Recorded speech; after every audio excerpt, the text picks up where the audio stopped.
네, 여러분들 안녕하세요. 시사타파의 집중분석 시작하도록 하겠습니다. 이재명 대통령께서 땡명 뉴스 시작하도록 하겠습니다. 이재명 대통령께서 1박 거의 4일간의 일정으로 G7 그 회의를 갔다 오셨죠. 먼저 민주주의의 복원을 알릴 수 있는 기회였다. 전 세계가 K 민주주의라는 것들이 얼마나 빠르게 잘못된 정권을 국민들이 심판을 하고 빠르게 새로운 대통령을 민주적 절차로 뽑아서 다시 국제 무대에 설 수 있게끔 하는데 6개월 정도 걸렸죠.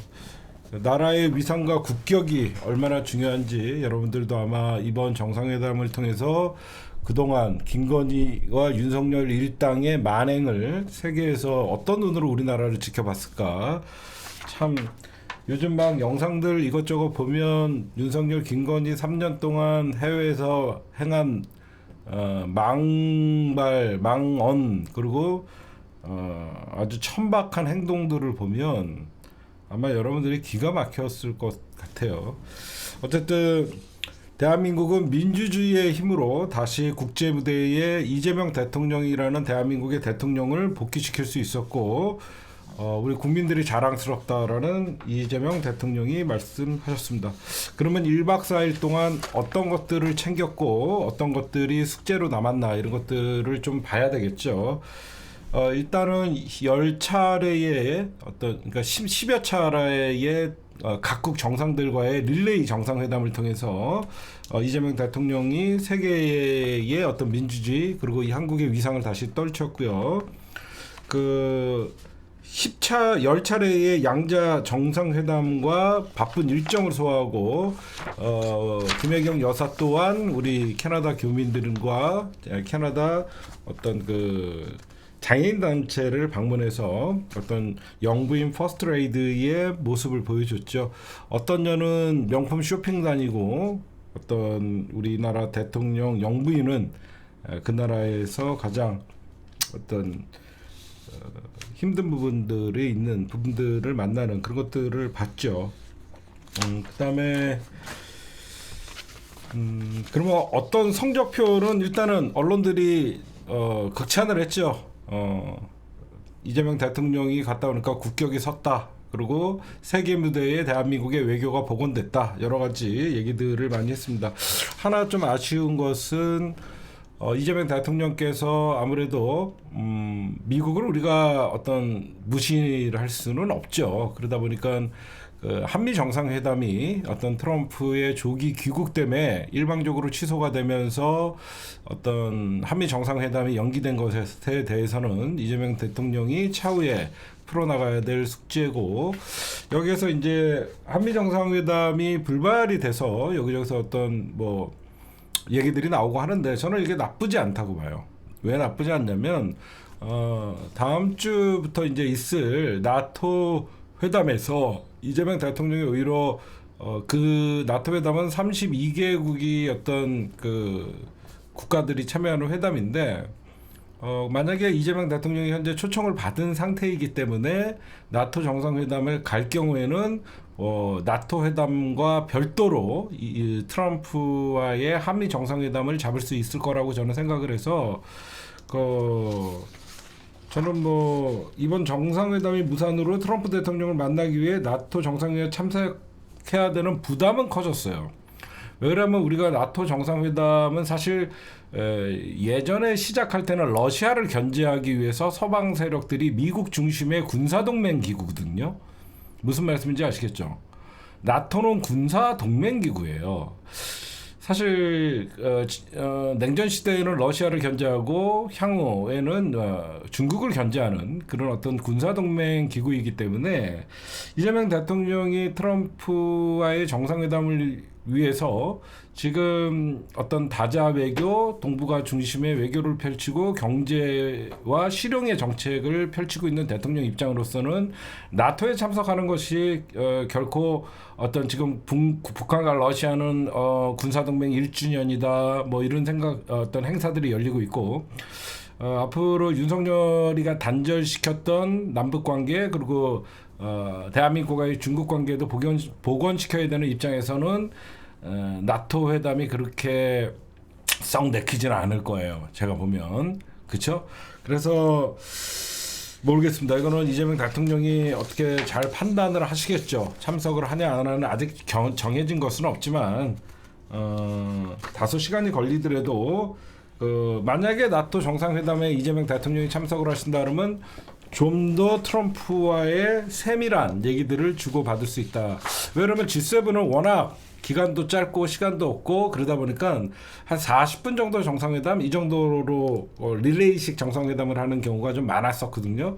근데 이 나토에 가면 이재명 대통령이 이제 언제 첫 트럼프와의 한미 정상회담이 일어날 것이냐 그거를 좀 우리가 예의주시하면 될 것 같습니다. 이렇게 여러분들 보시면 될 것 같고 오늘 이재명 대통령께서 여러분들 귀국을 하셨죠. 이재명 대통령이 1박 거의 3일, 4일인 것 같아요. 그래서 귀국하자마자 공항에 여러분들 알다시피 우상호 정무수석, 강훈식 비서실장, 그 다음에 김병기 원내대표가 나왔는데 오늘 여기저기서 사진 보니까 강훈식 사진이 빵 터졌죠. 피곤에 쩔어갖고 그런 모습들을 많이 돌았는데 이재명 대통령이 공항에서 마중 나온 어떤 강훈식 비서실장한테 나 없어서 좋았다면서요.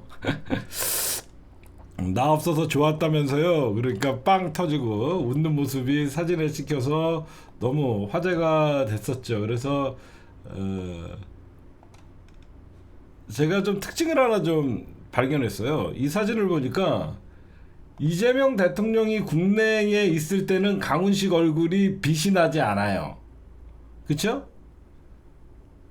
이재명 대통령이 한 3일 비웠더니 얼굴에 다시 여기 윤기가 좀 다시 생겼어요.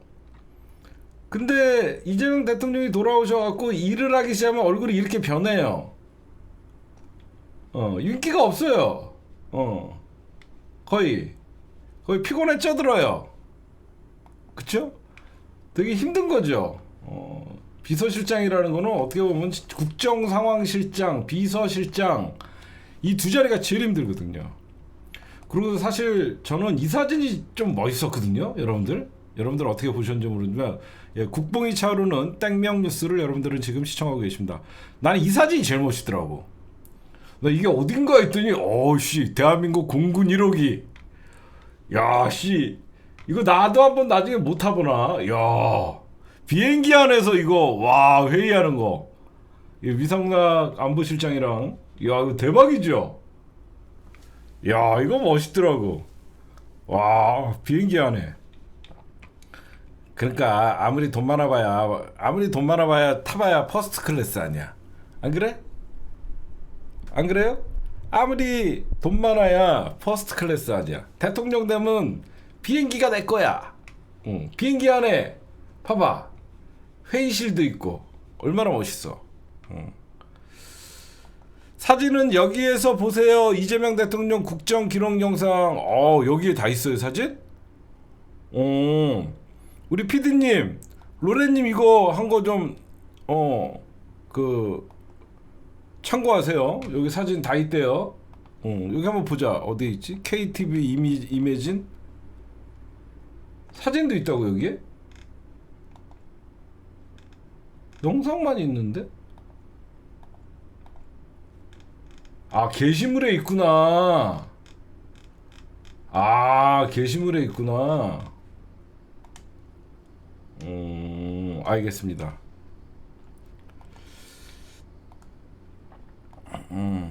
총수님 부러우신가 보네요. 부럽지. 난 아직 태어나서 희한하게 비행기를 비즈니스를 타보지 않았어. 내가 모르고 껐다. 난 진짜 태어나서 비행기를 이코노믹밖에 안 타봤어. 희한하게 아끼려고 그런 게 아니라 나 마일리지도 많거든. 나 마일리지도 되게 많아. 마일리지도 왕복 무료로 맨날 아끼다가 마일리지만 싸놨다가 우리 가족들 어디 갈 때 내 거 그냥 주고 그랬지. 나는 어디 가도 그냥 이코노믹 타고 다녀서 올해 내가 방미할 때나 하여튼 구라파나 어디 갈 때 이번에 퍼스트 클래스 한번 타보지 뭘. 아니 비즈니스. 퍼스트는 오바고. 프레스티지 클래스 너무 좋아요. 유럽 미주 노선. 나도 그런 건 봤지 유튜브로. 유튜브로 뭐 퍼스트 클래스 타고 어디 갔다 오는 사람들 그 유튜브로는 봤지 보긴. 아씨 여기 어디야 동남아 같은데 한 6시간 갈 때도 이코노믹 타면 거의 이러고 가야 되잖아. 내 종아리가 길어갖고 너무 불편해 이러고 가는 게. 어쨌든 부럽다. 그 다음에 대통령실 지금 취임 보름 만에 임시 홈페이지를 개설했다고 합니다. 그래서 여러분들은 인터넷에 대통령실 하게 되면 현재 임시 홈페이지가 오늘부터 개설됐어요. 여러분들 그러니까 다음과 네이버에 대통령실 이렇게 쓰시면 임시 홈페이지가 구축됐습니다. 대한민국 대통령실. 여러분들 여기 보세요. 알겠죠? 대통령실 그러니까 검색어에 대통령실 치면 대한민국 대통령실이 오픈돼 갖고 지금 임시라고 합니다. 그래서 대통령 사진으로 만나는 아직 여러분들 저건 안 나왔거든요. 아직 해외 순방 사진들은 올라오지 않았는데 앞으로 정식으로 이건 임시예요. 정식으로 저기가 이제 갖춰지려면 한 3, 4개월 걸린대요. 3, 4개월 걸린다고 하니까 어쨌든 저기에서 앞으로 여러분들 대통령실 검색하시면 소식 일정 그런 것들 대통령 일정 이렇게 보시면 미리 공지를 할 수는 없어요.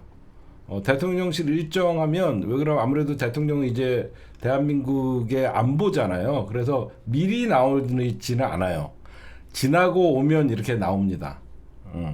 혹시 테러의 위협이 있을 수 있기 때문에 대통령 일정을 미리 공지하지는 않습니다. 안보상. 그렇게 여러분들이 좀 이해를 해주시면 될 것 같습니다. 그 다음에 이재명 대통령의 주치의에 박상민 서울대 교수가 위촉됐다고 합니다. 우리 대통령님 건강을 책임질 이런 것도 이제 예전에는 안 봤죠. 박상민 이분이 서울대 교수 위촉이 됐고요. 이 여러분들 그 주치의는요 사실 봉사직이에요. 봉사직. 어떤 외부 출장이나 이런 거 활동 대통령 주치의는 활동비 이외에는요 급여가 없어요. 그냥 무보수 명예직이라고 보시면 됩니다. 그렇죠? 무보수 명예직 그렇게 보시면 될 것 같아요. 그 다음에 대통령께서 왜 이렇게 빨리 그러면 대통령실 홈페이지를 빨리 오픈을 했을까요? 소통 강화예요. 소통 강화. 디지털 소통 강화. 지금 아마 디지털 비서관이 아마 김남국 전 의원님이실 거예요. 그렇죠? 그래서 시계 같은 것도 다운로드하고 그런 것도 다 김남국 의원님이 보이지 않는 곳에서 이 소통 강화를 위해서 하고 계신다라고 여러분들 보시면 될 것 같습니다. 그 다음에 지금 국정기획위 이한주 국정기획위원장이죠. 이분이 이번에 업무 부처 보고를 3일간 받고 있었잖아요. 받고 있는데 완전 윤석열 정부 개판이라 그래갖고 다시 보고하라.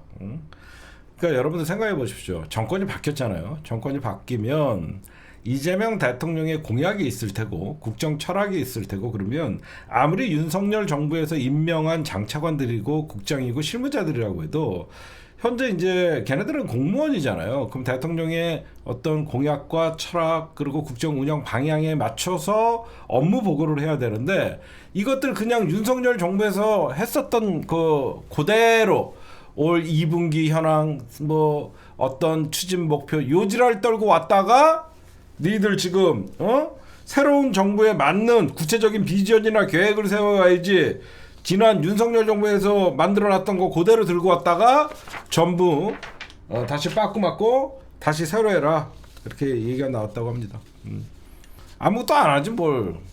술이나 처먹고 뭐 할 줄 아는 게 있어야지. 뭐 질문 여러분들 질문도요. 우리 대통령이 가끔 어디 현장에 가거나 업무 보고 받고 부처 회의하고 국무회의하고 그런 거 모습을 보면요. 질문을 많이 하시잖아요. 질문을 많이 한다는 것은 그만큼 많이 안다는 거예요. 저 천하의 띨띨이가 뭘 압니까? 그냥 지가 누가 써준 거 그대로 읽고 걔네들은 국무회의가 끝이에요. 그만큼 질문을 많이 한다는 것은 실무자들이나 어떤 국무위원들이 그만큼 긴장을 할 수밖에 없죠. 자기가 업무 보고를 했더니 대통령이 이 질문을 했을 때 뭐라고 대답해야 되나 시뮬레이션도 해보고 많이 준비를 해가죠. 근데 질문을 안 하는 대통령이니까 뭘 신경을 쓰겠어요. 그냥 시간 떼고 대통령 끝나고 얼굴이나 눈도장 찍고 오는 거죠. 그 다음에 금융위가 한국거래소 장마감 시간도 오후 8시까지 추진하겠다. 야, 이렇게 되면 대박이죠. 지금 우리나라 주식시장의 개장 시각은 좀 저도 옛날부터 그랬어요. 야, 주식시장을 9시부터 낮 3시 반까지 열면 그러면 직장인들은 주식 투자를 하지 말라는 거네. 이런 생각이 있었거든요. 그렇잖아요, 여러분들. 정상적으로 하면 직장인들은 주식 투자를 할 시간이 없잖아요. 근데 이제는 주식시장의 장 마감 시각을 오후 8시까지. 그렇잖아. 거의 3시 반에 끝나잖아, 우리나라 주식시장은. 근데 8시까지 이제 주식시장을 늘리게 되면 아침 8시부터 밤 8시까지 12시간 하루 거래를 하게 되면 이거는 아무래도 증권가나 금융에 종사하는 사람들은 환영할 일이죠. 증권가는 아무래도 거래가 활발하게 되면 수수료가 많이 떨어질 테고 주식시장에 그만큼 더 관심이 올라갈 테고 아무래도 이재명 대통령께서는 주식시장이라는 어떤 보이는 수치잖아요. 경제 지표나 이런 것들을 봐서 금융위도 한국거래소 장마감 시각을 오후 8시까지 연장을 하겠다라고 하면 5,000포인트 투자를 가기 위해서는 이런 것도 필요하다고 보입니다. 저는 긍정적으로 봐요. 그 다음에 이종석 국정원장 후보자 인사청문회가 있는데 저는 이거 청문회를 보면서 국힘당 너희들이 왜 망하는 정당인지 이제 알겠다가 아니라 너희들은 아직도 수준을 벗어나지 못하는구나. 그냥 국정원장 후보자한테 질문하는 형태가 보면 너 친북이지? 유치해서 못 보겠더라고. 너 친북이지? 여러분들 제가 늘 이런 얘기를 하는데 저도 친북이에요. 전 친북이에요. 왜 그러냐면 친북은 나쁜 게 아닙니다. 우리 사회에서 예전에 종북은 나쁜 거죠. 북한을 찬양하고 북한의 어떤 이념과 사상을 따르는 그건 어떻게 보면 대한민국 국민으로서는 반역 행위죠. 어떻게 보면. 근데 친북은 나쁜 게 아닙니다. 근데 우리 사회가 박근혜 정부 때까지는 친북을 비판하진 않았어요. 이명박근혜 정부까지만 해도 친북을 비판하지 않았는데 이 윤석열 정부 들어서서 노골적으로 친북도 반국가 세력이다라는 식이 됐어요.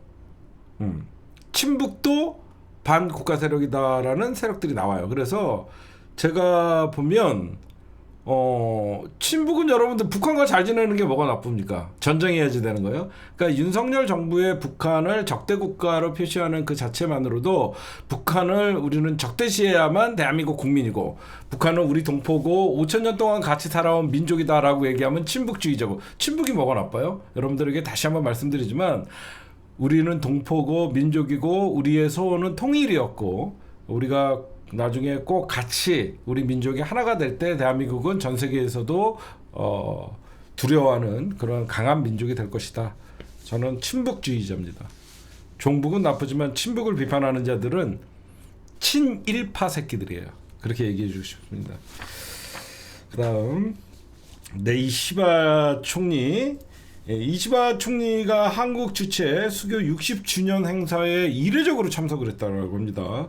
원래는 불참할 거라는 예상을 깨고 60주년 행사에 참석을 했는데 여러분들 알다시피 올해가 한일 국교 정상화 60주년이에요. 60주년인데 김대중 대통령과 오부치 그 당시에 총리의 어떤 합의, 오부치 합의가 김대중 오부치 합의가 뭐냐면 김대중 대통령이 당선되시고 1998년도에 한일 간 10월 달이었는데 한일 간 여러 가지 정치, 안보, 경제, 국제, 문화, 인적 교류 등 5개 분야의 협력 원칙이 11개 항에 담긴 것이 바로 오부치 어떤 선언이었거든요.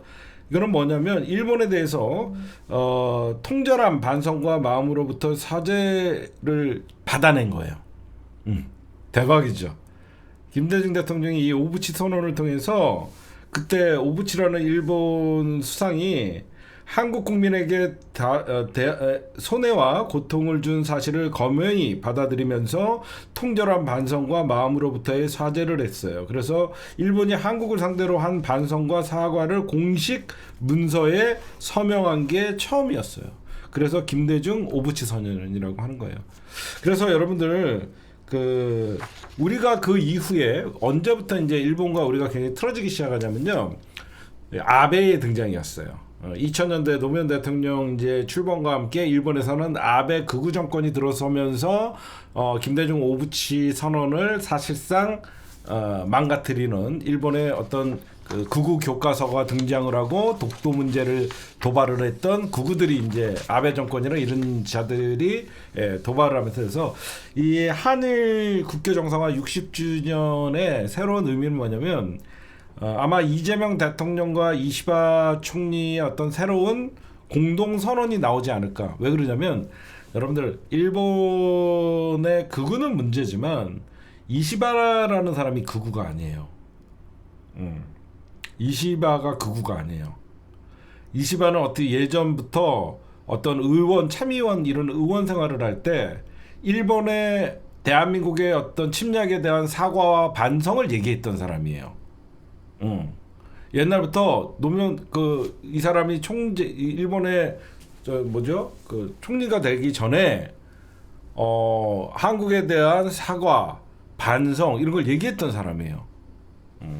그래서 여러분들 아마 제가 잘하면 이재명 대통령이나 이시바나 일본도 지금 내수 침체, 경제 침체나 이런 것들에 대해서 한일 양국의 협력이 필요한 시기이기 때문에 이재명 대통령이 공동 새로운 김대중 오부치 선언에 의해서 새로운 선언은 공동 한일 국회 정상화 60주년을 맞이해서 새로운 공동 선언을 이끌어낼 수도 있지 않을까 저는 생각을 합니다. 기대해도 좋을 것 같아요. 예.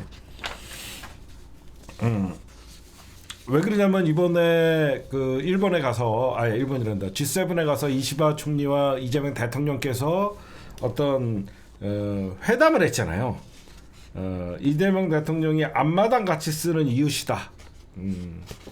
뭐 이런 얘기를 하면서 하여튼 한일 관계도 뭐 역사 문제 때문에 매년 우리가 일본과의 어떤 마찰이 있었잖아요. 그런 극우 세력들 때문에 아마 어떤 여러 가지 차이를 극복하고 미래로 나가야 되는 관계다라고 뭐 이런 얘기를 좀 할 거예요.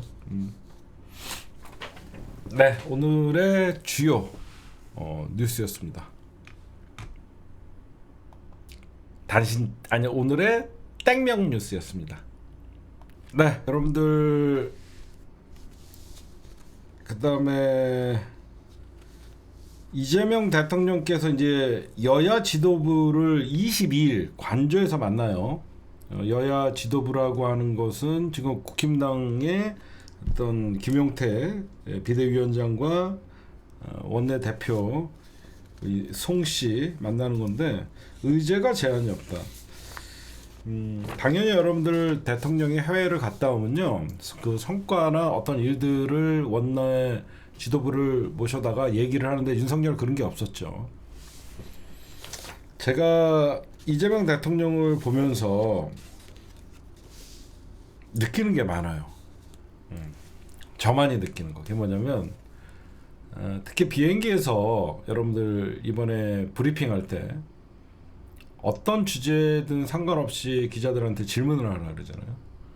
그리고 지금 G7 갔다 오자마자 22일 관저에서 오찬을 하는 이유는요. 23일 날 추경안이 국회에 본회의에 올라가거든요. 국회 본회의에 23일 날 추경안이 올라가요. 그러면 22일 날 만나서 어떻게든지 추경안을 통과시키려고 하는 거거든요. 근데 이재명 대통령은요. 윤석열과 확연히 물론 비교 대상이 되지 않지만 가장 다른 점이 있어요. 뭐냐면 이재명의 인생은요. 늘 불편한 사람들과 동거를 했고 불편한 사람들을 정면 돌파해서 이겨냈고 그 사람들을 설득을 했고 그런 몸에 뱄어요. 제가 보면 늘 자기가 약자였기 때문에 아니라고 얘기해야 됐고, 자기가 성남시장이 됐을 때는 자기를 반대하는 사람들을 설득해야 됐고, 자기가 옳다고 생각하면 그거를 실력으로 검증을 해야 되는, 늘 성과를 내야 되는 이재명이었어요. 그러다 보니까 불편한 자리를 두려워하지 않아요. 제가 보면. 근데 윤석열은 삶이 달라요. 어렸을 때부터 교수 부부 사이에서 자라갔고, 윤석열은 자기가 하기 싫은 건 한 적도 없고, 불편한 사람들과는 만난 적도 없고, 지 마음대로 검찰이 돼서 세상에 온갖 포악질을 했던 놈이에요. 그러다 보니까 해외를 갔다 오던 대통령이 돼서도 여야가 불편하고 만나고 싶지가 않은 거예요. 그렇죠? 여러분들이 봐도 그렇잖아요. 윤석열은 대통령이 돼서도 자기가 불편하면 지가 대통령이라는 신분을 잃고 망각을 해서 여야 대표나 원내대표 만남, 그런 자체 불편함을 자기가 이겨내고 싶어하는 마음이 없어요. 이재명 대통령은 달라요. 앞으로 국힘당이 되게 힘들어질 겁니다. 이재명 대통령은 불편한 질문이나 불편한 어떤 것들도 다 만나서 대화를 하려고 그러고 풀어나갈 사람이에요. 왜? 그의 인생이 치열한 삶이었거든요. 그 어떤 대통령보다 이재명은 늘 정면 돌파를 하면서 이 자리에 올라온 사람이거든요. 제가 볼 때는. 그래서 절대 이재명 대통령은 쟤네들이 불편하겠지라고 생각하는 거에 물러서지 않아요.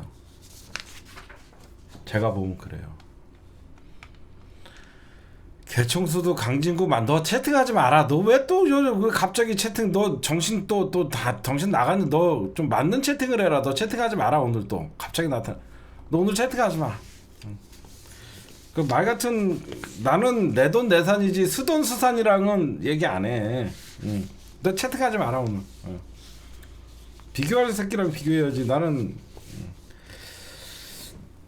그 다음에 추경 얘기랑 여러분들에게 그 상임위 배분, 그거 좀 여러분들에게 말씀드릴게요.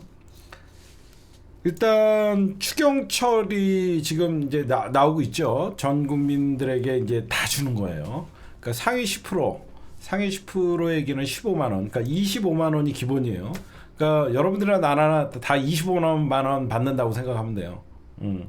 우리는 다 25만 원이라고 생각하면 되고, 거기서 상위 10%, 그러니까 종부세 내는 사람들이나 이런 사람들은 15만 원 주고, 거기서 나오는 차등 10만 원을 조금 더 25만 원 플러스 35만 원, 또는 국가에서 조금 재정을 더 투입을 해서 기초생활수급자분들이나 차상위 계층에게는 좀 두터운 지원을 하겠다. 그래서 최대 50만 원, 최하 15만 원, 요 갭이 좀 생긴 거예요. 보편적 복지에 차등을 좀 준 겁니다. 누군 주고 누구는 안 준 거가 아니고, 일단은 오늘 여러분들 국무회의에서 추경을 심의 의결을 했어요. 국무회의에서 이재명 대통령께서 추경을 의결을 하면 이 국무회의에서 의결된 사안이 이제 국회로 가서 국회에서 보고를 하게 되면 이제 예결위가 열려야 돼요. 예산결산심의위원회에서 이번 추경에 대해서 심의를 거쳐야 되는 거예요. 그래서 이제 과정이 그렇게 되죠. 근데 지금 어때요? 지금 현재 국회에는 4개의 상임위원장이 공석입니다. 법사위원장, 예결위원장, 기획위원장, 운영위원장, 이 4개가 지금 공석이에요. 그러다 보니까 이제 빠른 추경을 하기 위해서는 예결위원장을 임명을 빨리 민주당이 해야 되죠. 그래서 국힘당과의 협조를 지금 얘기를 하는 거예요. 국힘당은 이런 입장입니다. 법사위원장과 예결위원장을 달라. 그래야지 자기네가 갖고 있는 외교, 국방 뭐 이쪽에 그 상임위를 넘겨주겠다. 그랬더니 민주당은 이 정도예요. 그 이유는 왜 이게 7월 4일까지 추경안이 국회에서 통과가 돼야 되냐면 6월 임시회의가 7월 4일까지예요. 6월 임시회의가 7월 4일까지이기 때문에 민주당의 현재 생각은 7월 4일 안에 추경을 통과시켜 갖고 빨리 이제 빨리 국민들에게 소비 쿠폰으로 지급이 돼야 되잖아요. 그러니까 7월 중순부터는 순차적으로 쿠폰이 지급될 수 있도록 해야 된다라는 게 현재 민주당의 입장입니다. 근데 국힘당은 지금 목리를 부리고 있죠. 법사위원장과 예결위원장을 달라. 응? 그래서 원구성 그런 민주당은 여러분 생각해보세요. 이게 국힘당의 목리를 부리는 게 말도 안 되는 게 여러분들 22대 국회가 올해 생기는 게 아니죠. 전반기 국회가 2년, 하반기 국회가 2년이에요. 국회의원 임기가 4년이기 때문에 2년씩 나눠서 전반기 국회, 하반기 국회라고 합니다. 그러면 이번에 이미 민주당은 작년에 전반기 국회에 민주당이 법사위와 예결위원장을 갖는 걸로 이미 합의를 했어요. 또 합의를 할 필요가 없는 것이죠. 아직 이번에 2년 차잖아요. 아직 전반기 국회가 끝나지 않았기 때문에 민주당 입장에서는 아니 작년에 상임위 배분 이미 끝나지 않았냐. 근데 국힘당이 지금 때를 쓰는 게 뭐죠? 야, 공수가 바뀌지 않았냐. 작년까지만 해도 우리가 집권 여당이었는데 우리가 이제 야당이 됐으니까 법사위랑 예결위는 내놔라. 이런 때를 쓰고 있는 거예요 현재. 그쵸? 그런 때를 쓰는 거고, 그래서 외교 통일 국방 정보위를 당신들에게 민주당이 죽었다. 그러니까 우리한테는 지금 달라 법사위랑. 그랬더니 민주당은 시도 맥히지 않는 소리죠. 그래서 잠깐 요거 지금 제가 좀 필요한 뉴스인 것 같아갖고, 뭐냐면 지금 여러분들 제가 25만 원만 준다고 얘기를 했는데 아니에요. 중요한 게 있어요. 지금 자영업자분들 눈 크게 뜨고 오늘 지금 제가 하는 거 좀 잘 보셔요. 민주당이요. 제가 뭐라 그랬어요? 저번에 이런 말씀 드렸죠. 25만 원 소비 쿠폰 그래갖고 내수 경제 활성화하는 것도 좋지만 무너진 자영업자들을 다시 경제로, 그러니까 사회 경제 인구로 다시 복귀시키는 게 중요하다. 그래서 이분들의 배드뱅크를 통해서라도 채무 탕감을 해줘야 된다. 이분들 어떻게 보면 이분들은 코로나의 가장 큰 피해자들이었다라고 얘기했죠. 여러분들 관심 있는 분들, 자영업 하시다가 빚지거나 그런 분들 여기를 보세요. 장기 연체 채권 채무 조정 프로그램이 나왔습니다. 7년 이상 연체된 5천만 원 이하의 개인 무담보 채권, 그러니까 내가 신용불량이 되거나 그런 어떤 7년 이상 오래된 지금 빚을 못 갚고 있는 그런 5천만 원 이하의, 뭐 소액 대부분 서민들이 5천만 원 이상 돈 빚이 없잖아요. 개인 사업자뿐만 아니라 7년 이상 연체된 5천만 원의 채권, 캠코가 출자한 채무조정기금과 금융사에 협의를 하고 일괄적으로, 그러니까 캠코라는 회사, 그러니까 국가의 어떤 공기업 회사가 매입을 해서 소각을 하는 거예요. 매입한 채권은 즉시 추심 중단하고 소득 재산 심사를 한 다음에 개인 파산에 준하는 수준으로 상환 능력이 없는 경우에 그냥 소각을 하는 거고요. 채무에 비해 상환 능력이 현저히 부족한 경우 원금의 80%. 그러니까 만약에 내가 1,000만 원에 어떤 빚을 졌으면 80%를 탕감해 주는 거예요. 채무 조정을 하고요. 이런 게 있어요. 그러니까 여러분들 혹시 여러분들이 보시면 내가 여기에 해당되나 해당되지 않나 좀 잘 보시고, 여러 가지 프로그램들이 있으니까 여러분들 잘 이용할 생각 좀 하시면 좋을 것 같아요. 알겠죠? 그 이번에 추경 20.2조에다가 세입 경정이라 그래갖고 요거 한번 보여드릴게요. 사실 30조 넘게 이번에 추경을 하는 거예요. 세입 경정이라 그래갖고 소비 여력을 활성화시키기 위해서 거의 30조 5천억, 여기에 20.2억은 20조 2천억은 저쪽 국민들 소비 쿠폰으로 들어가는 거. 그 다음에 소비 여력 보강이 여기 국민 쿠폰, 건설경기, 신산업, 소상공인 아까 채무 탕감이나 재기 지원, 고용 안정화, 취약계층 물가 안정, 재정, 이런 식으로 지금 현재 준비하고 있으니까 여러분들이 필요한 거 있으면 여러분들 꼭 이용을 해 주시라라고 말씀드리고 싶습니다.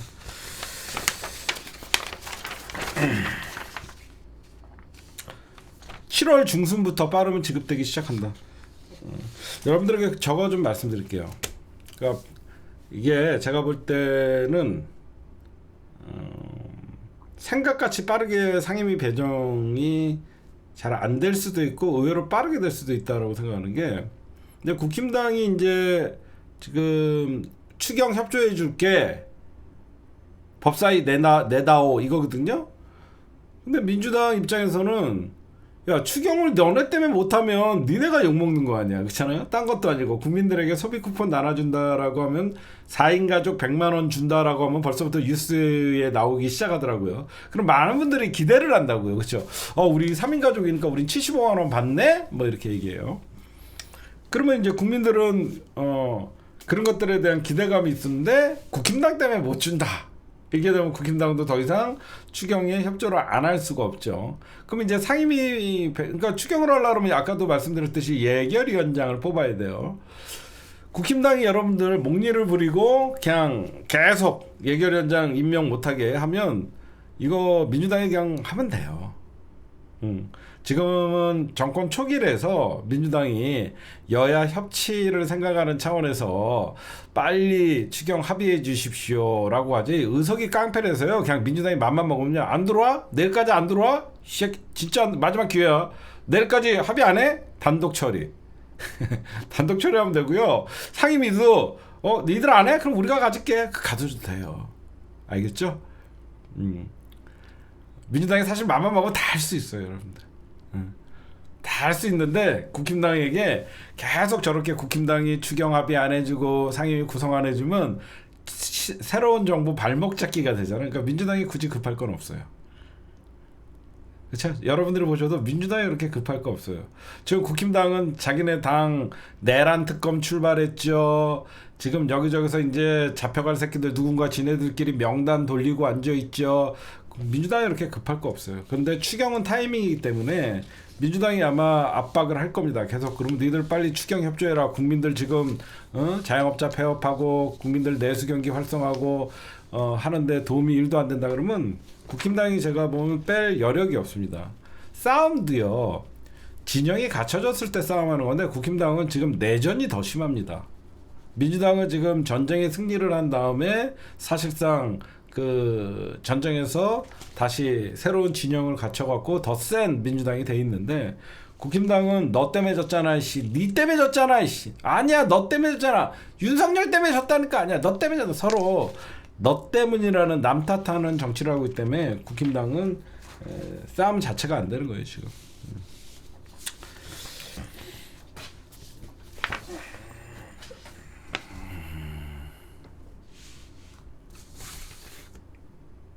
그 다음에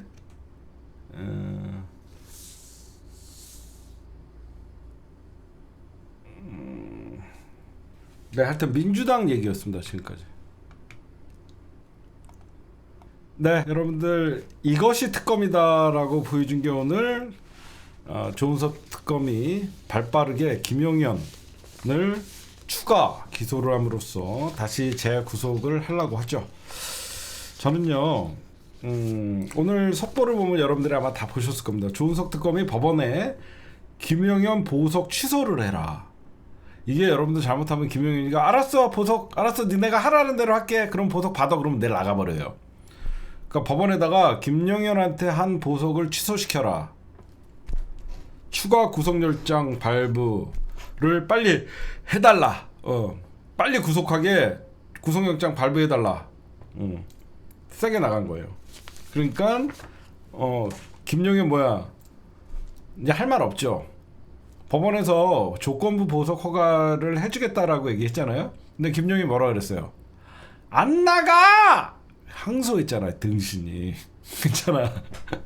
나가랄 때 집성이 나갔으면 되는데 안 나가! 설마 조은석 특검이 이렇게 빠르게 영장을 칠 줄 모르고 법원에서 지규현이 이거 1억 원 보증금 맡기시고 절대 윤석열 만나지 마시고 전화기도 통화하지 마시고 나가십시오라고 했더니 아니야 나 26일까지만 버티면 내 맘대로 나갈 수 있는 거야 하면서 안 나가 했다가 조은석이 안 나가? 그래 못 나가 너. 그러면서 안 나가겠다던 김용현 진짜 못 나가도록 조은석 특검이 보석 취소를 촉구하고 기소를 해버렸습니다. 지금 지금 그 못 나옵니다. 예. 예. 직계에 진짜 넘어간 거예요. 지금 제가 요거만 좀 먼저 얘기를 할게요. 지금 특검에서 가장 먼저 진영을 갖춘 것은 김건희 특검이에요. 김건희 특검에서 진영을 가장 먼저 이미 이재명 대통령께서 김건희 특검은 4명을 임명을 하셨어요. 다른 특검도 이제 순차적으로 다 임명을 하겠죠. 특검보 4명도 임명을 했어요. 김건희 특검.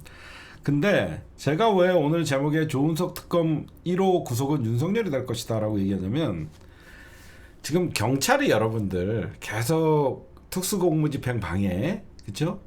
특수공무집행 방해랑 여러 가지 직권 남용으로 경찰이 계속 윤석열을 여러분들 출석을 하라 그랬잖아. 응? 근데 그게 이제 3차 출석이 지났잖아. 그럼 이제 기존에 같으면 경찰이 어떤 검찰에다 영장 청구를 하잖아. 그러면 검찰이 영장 신청을 해야 되는 과정에서 매번 검찰이 영장 청구를 기각을 시켰잖아요. 그렇죠? 여태까지 그런 시스템이었잖아. 경찰은 영장 청구를 검찰에게 하면 경찰은 그 영장을 법원에다가 신청을 해줘야 되는데 이 새끼들이 기각을 시키면서 계속 막았잖아. 근데 이제 경찰이 그럴 필요가 없죠. 검찰을 갈 필요가 없죠. 경찰이 이제 윤석열이 딱 3번 출석을 거부하니까 내란 특검과 윤석열 체포영장을 협의 중이래요. 이제 굳이 경찰 입장에서는 검찰에게 뭐 체포영장 신청해달라고 할 필요가 없거든요. 바로 특검이랑 얘기해갖고 체포영장 발부해달라. 그래서 당연히 특검 입장에서는 뭔가 조기에 기선제압이 이런 수사는요 기선제압이 필요해요. 내란 특검의 최고 기선제압은 윤석열을 재구속시키는 거 아니겠습니까?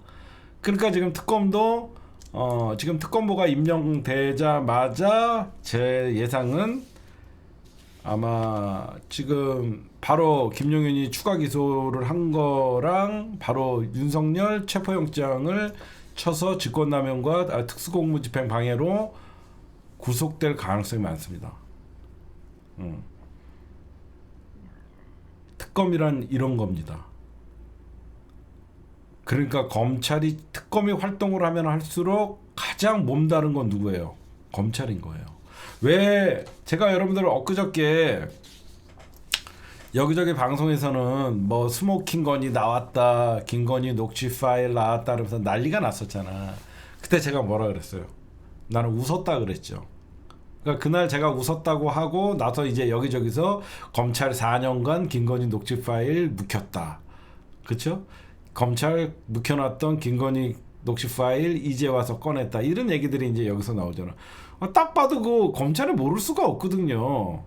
이제 와서 특검이 시작되니까 왜 검찰은 그러면 이제 와서 김건희 녹취 파일이나 김건희가 직접적으로 주가 조작의 공모자인 거를 이제 뭐 밝혔다 이런 기사들이 나오냐면요. 이게 결국은 여러분들 제가 뭐라고 얘기해야 되나? 저는 딴 거 안 봐요. 뭘 보냐면 조은석 특검 수사 되게 잘할 거예요. 김용현뿐만 아니라 나머지 국무위원들 다 잡아넣을 겁니다. 그러나 한 가지 제가 보고 싶은 게 있어요. 진짜 조은석 특검이 진짜 제대로 이번에 조은석 특검이 이런 얘기를 했거든요. 사설을 쓰는 마음으로 수사를 한다. 어떻게 보면 내란 특검에 기록을 남기겠다는 거죠. 제가 여러분들 그저께 이런 말씀을 드렸죠. 공소장 변경부터 해라. 사설을 쓰려고 하면 공소장 변경부터 해야 돼요.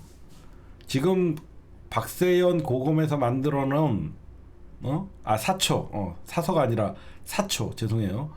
사초를 쓰는 심정으로 한다 그랬죠.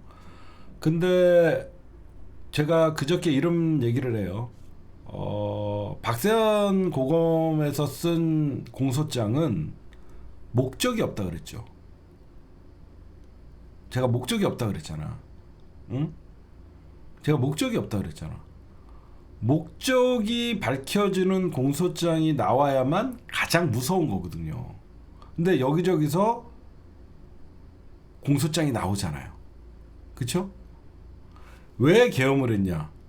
영구 독재, 장기 집권, 국회 해산.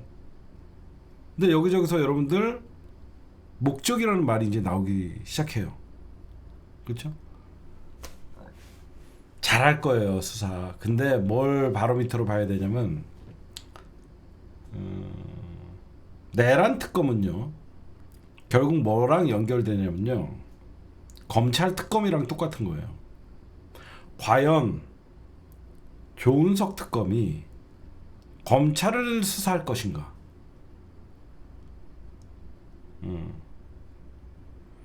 검찰을 진짜, 여러분들 검찰이 지금 막 김건희 수사 자료 내고 왜 이질할 떠냐면요, 직무유기로 걸릴까봐 그래요.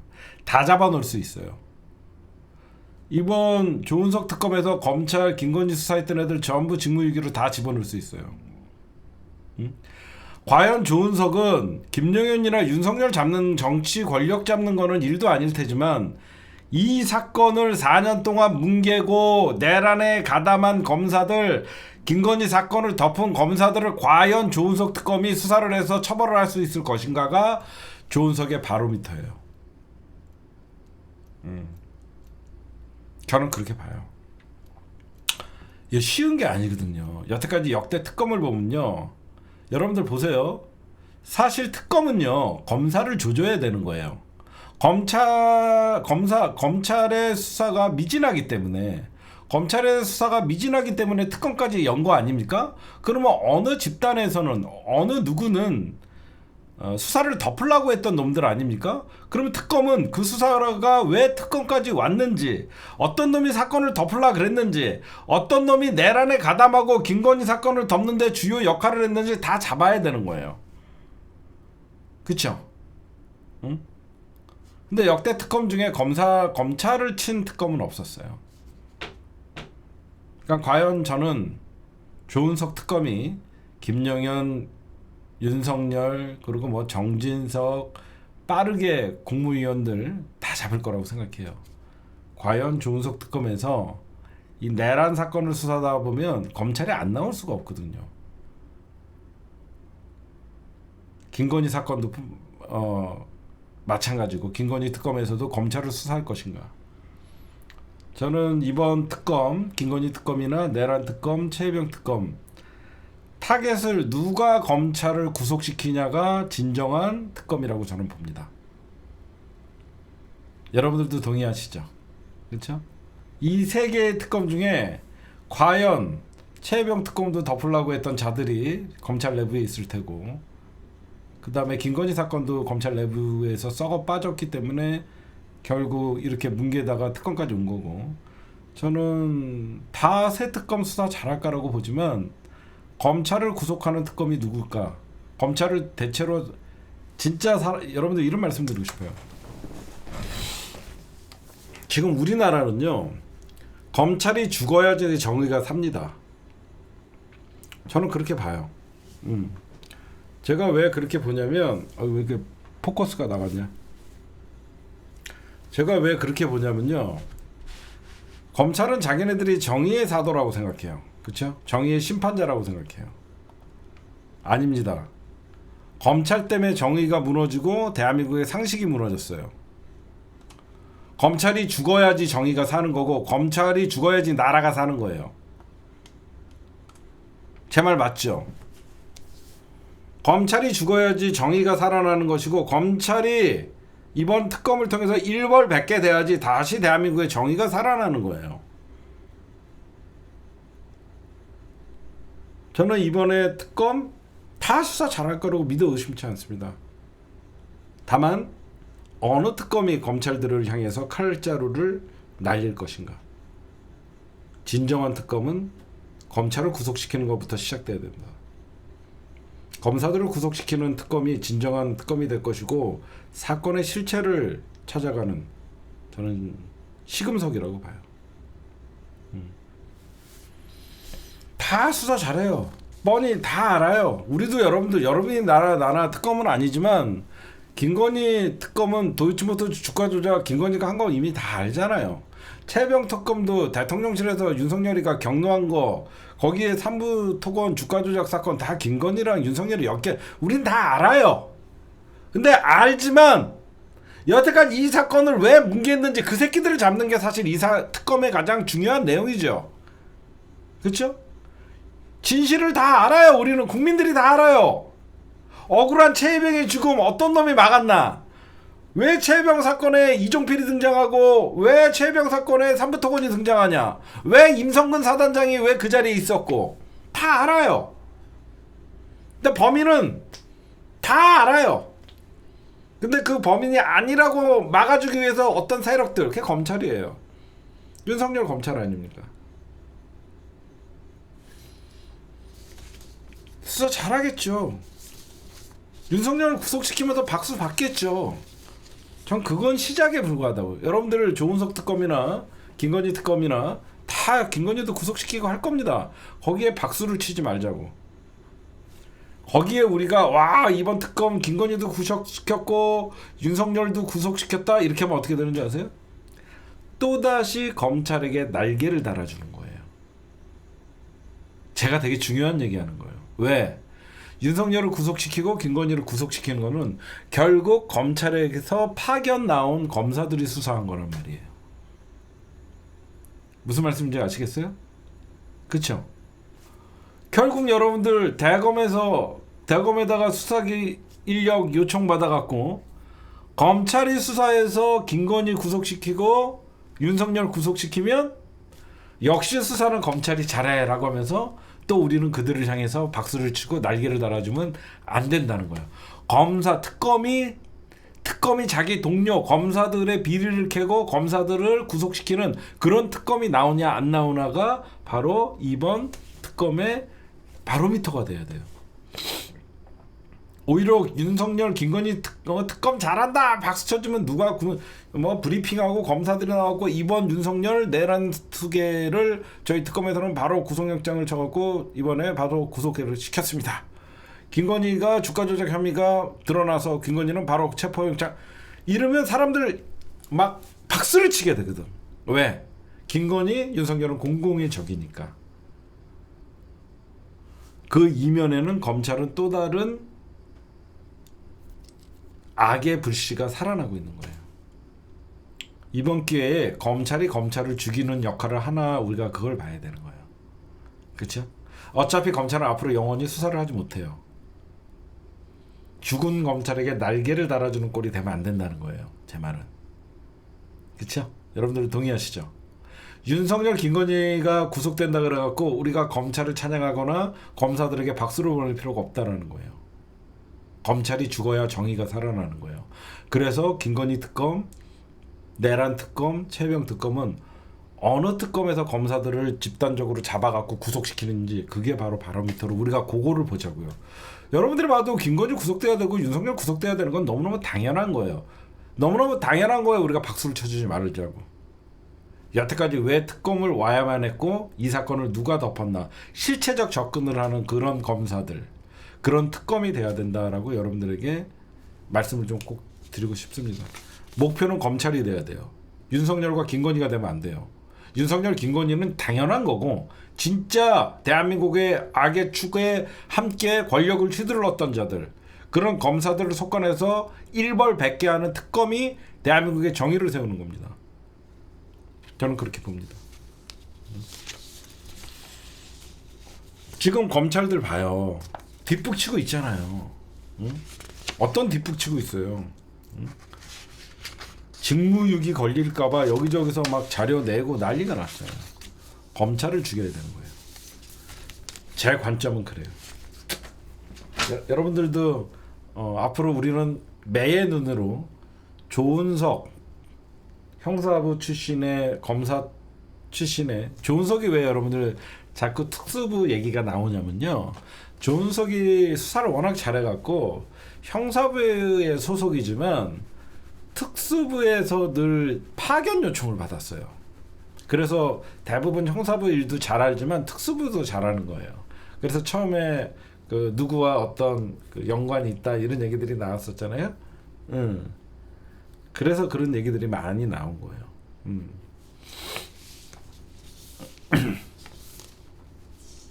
그 다음에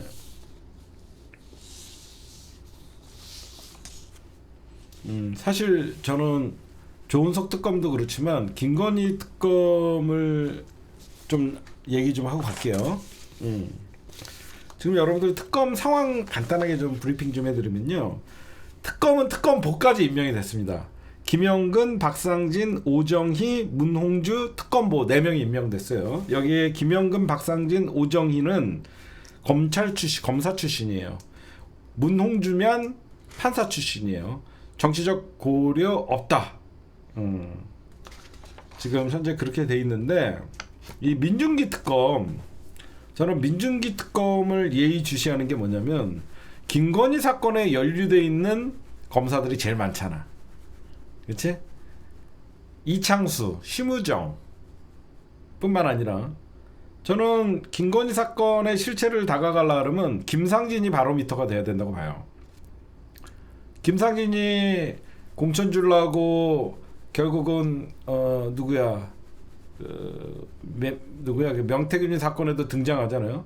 김상민이가 결국은 국정원까지 들어갔다가 그래서 이창수, 조상원 뭐 이런 그 이후의 인간들 뿐만 아니라 이런 것들 보면 아마 검찰은 거의 특검을 난 사실 여러분들 이런 얘기하면 여러분들 어떻게 생각할지 모르지만 김건희 특검, 최상병 특검, 내란 특검 있죠.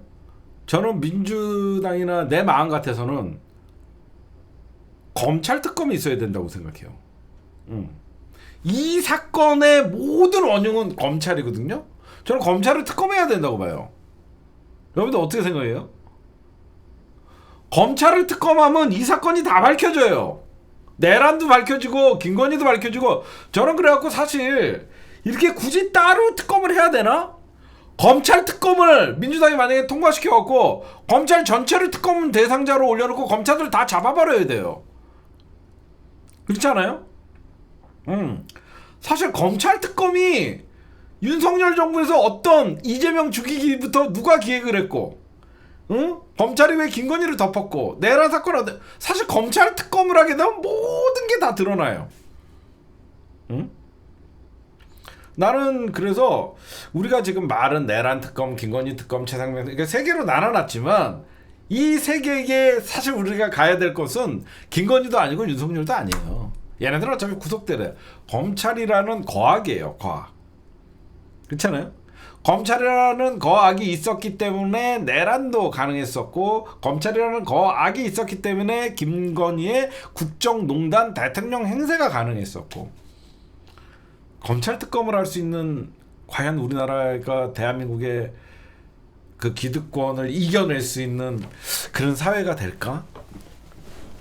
그렇죠? 저는 참 기대해 봅니다. 우리 사회가 검찰이 이제 거악으로 드러나는 순간이 얼마 멀지 않았는데 과연 우리 사회에서 검찰을 특검하자 할 때 과연 우리가 그거를 만들 수 있을까? 저는 그런 생각을 해봅니다. 나름 검찰을 특검해야 돼요. 그래서 김영근, 박상진, 오정희, 문홍주, 김건희 특검은 특검 보드 임명됐다라고 여러분들에게 이재명 대통령이 재가를 했습니다. 여러분들 그렇게 좀 말씀드리고 싶고요. 그 다음에 최병 사건은 이제 제거만 하면 되고 현재 아직 이재명 대통령이 최병 특검이랑 내란 특검은 6명을 아직 고르고 있으세요. 그래서 아직 임명을 안 했습니다. 김건희 특검만 재가를 했어요. 그리고 나머지 검사들은 이제 파견을 받는 거예요. 아까 그 왜 조은석 특검이나 우리 민특검이 김건희 특검이 검사들을 구속시킬 수 있을까라고 얘기한 게 결국 수사는 검사가 하거든. 파견되는 것도 그렇잖아. 특검 보들은 사실 그 팀장 역할이고 그 밑에 일선은 검사들이 결국은 검찰청에서 파견받은 거잖아. 검찰이 검찰을 수사하는 특검이야말로 진정 저는 수사를 잘했다라고 보고 싶은 거예요, 여러분들. 모르겠어요. 내가 이상한 생각인가? 내가 너무 큰 기대지. 검찰을 특검할 수 있는 그런 사회가 됐으면 좋겠어요. 제가 아까 얘기했잖아. 검찰이 죽어야지 나라가 산다고. 검찰이 죽어야지 정의가 살아나고. 거악이잖아. 거악을 특검도 안 해? 쟤네들이 여태까지 70년 동안 어떤 짓거리를 하면서 대한민국을 망쳐놨는데. 꼭 나중에 검찰을 특검할 수 있는 시대가 왔으면 좋겠습니다. 이제 와서 김건희 스모킹건 발견한다고 했을 때 저 혼자 다른 방송국 막 난리치고 그랬죠. 이제 김건희 구속된다라고 할 때 제가 여러분들한테 뭐라 그랬어요. 그냥 웃었다 그랬잖아요. 쇼들 그만해라. 미친놈들아, 그거 김건희 그 녹취 이제 아주 우연히 발견했다. 야, 사람을 어떻게 보고 김건희 우연히 발견 이 말을 믿으라고? 그래서 제가 얘기하는 게 검찰도 특검 대상이다. 우리가 꼭 특검을 못할지언정 검찰도 특검 대상이 될 수 있다라는 걸 알려줘야 돼요. 그래야지 이 새끼들이 함부로 안 하고 까부지 않는 거예요. 그렇죠? 우리 앞으로 검사가 수사한다 그래갖고 검찰도 특검 대상이 안 된다는 이유가 없는 거잖아요. 검찰도 특검의 대상이에요. 사실 윤석열 정부에서. 윤석열과 검찰 공동정부였잖아요. 검찰은 그럼 특검 대상이죠. 응? 검찰이 이 나라 다 망쳐 먹었잖아요. 응? 김건희 특검, 윤석열 특검뿐만 아니라 사실 검찰 특검이 가장 중요한 거였어요. 그런 말씀 드리고 싶어요. 최상병 특검까지 특검보가 추천이 완료됐다고 합니다. 김건희 특검은 파견 검사를 요청하기 시작했고요. 이제 조은석 특검만 특검보가 임명이 되면 완성이 된다고 합니다. 여러분들 내란 특검 제가 저번에 이런 말씀 한번 드렸죠. 좀 있으면 알아서 다 불 거다. 그렇죠? 지금 여인영이가 이재명, 우원식, 한동훈 잡아서 벙커로 이송하라고 지시했다라고 하면서 다시 또 김대우 전 국군 방첩사령부 수사단장이 군 법정에서 또 얘기했습니다. 이제 다 나와요. 이젠 다 나옵니다. 이제 여러분들 그거 아세요? 요즘 도이치모터스 주가 조작 사건 여기저기서 막 속보 그래갖고 나오죠. 속보 나오잖아. 응? 형 원금 보장한다, 원금 보장 약속, 김 여사 측에서 약속이 있었다, 이런 거 나오잖아. 그거 누구 얘기하는 거야? 도이치모터스 주가 조작했던 선수들이 얘기하는 거야. 이정필이 얘기하는 거야. 이정필. 여태까지 윤석열 정부에서는 조용히 하고 우리끼리 그냥 총대 메고 들어가는 거다라고 생각했던 이정필, 권오수 주포들 있잖아. 걔네들이 다 얘기하는 거야. 걔네들이 얘기한 거를 검찰이 푸는 거야. 이미 얘네들은 그 얘기를 다 했을 거 아니야. 그 얘기를 검찰은 다 갖고 있었을 거 아니야. 그쵸? 그거를 이제 까는 거야. 그 1차 손해만 봤다고 떠들었던 주포가 이정필이고, 그 다음에 2차 주포가 이종필 뭐 그렇잖아. 지금 원금 보장한다라는 진술을 확보한 게 뭐야?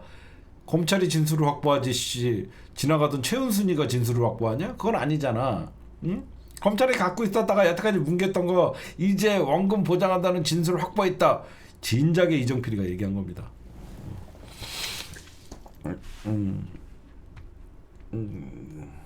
네, 지금까지 조은석 특검 1호 구속은 윤석열이 될 것, 조은석 특검의 진정성은 검찰을 구속하냐, 검찰을 특검하냐, 요거가 바로미터가 될 것이다 라는 내용이었습니다.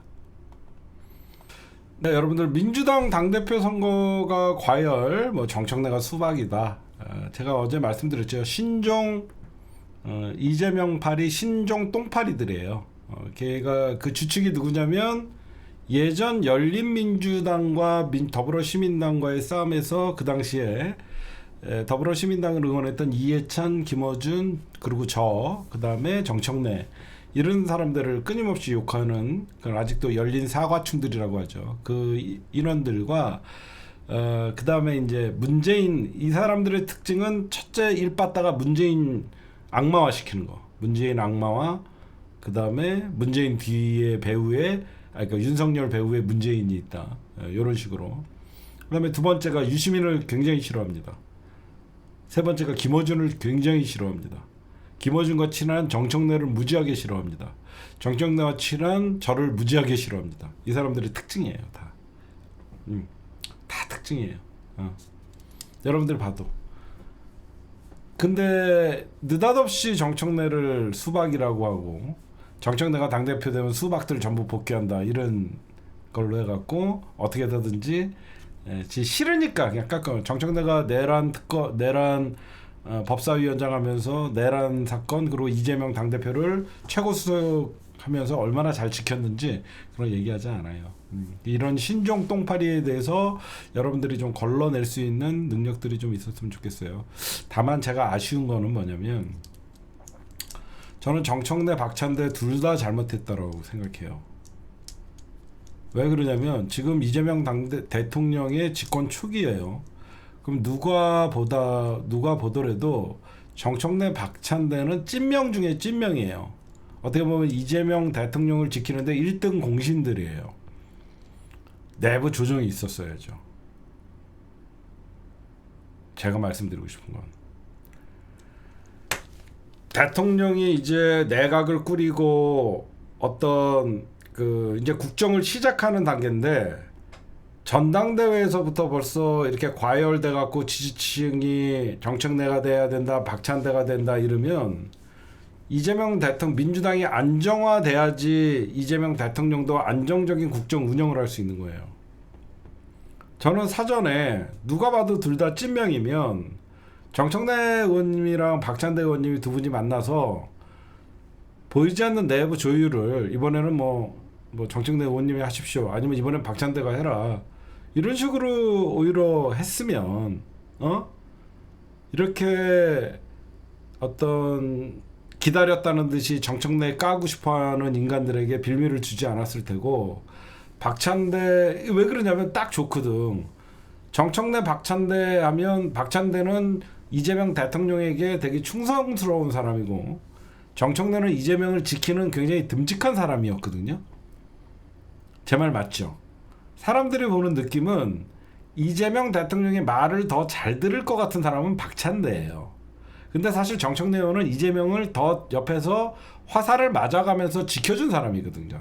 박찬대도 마찬가지지만 이걸 갖고 빈틈을 노리고 이제 민주당 갈라치기가 들어오는 거거든요. 저는 아쉬운 게 그거예요. 정청래와 박찬대가 붙으면 당연히 과열됩니다. 둘 다 찐명이니까.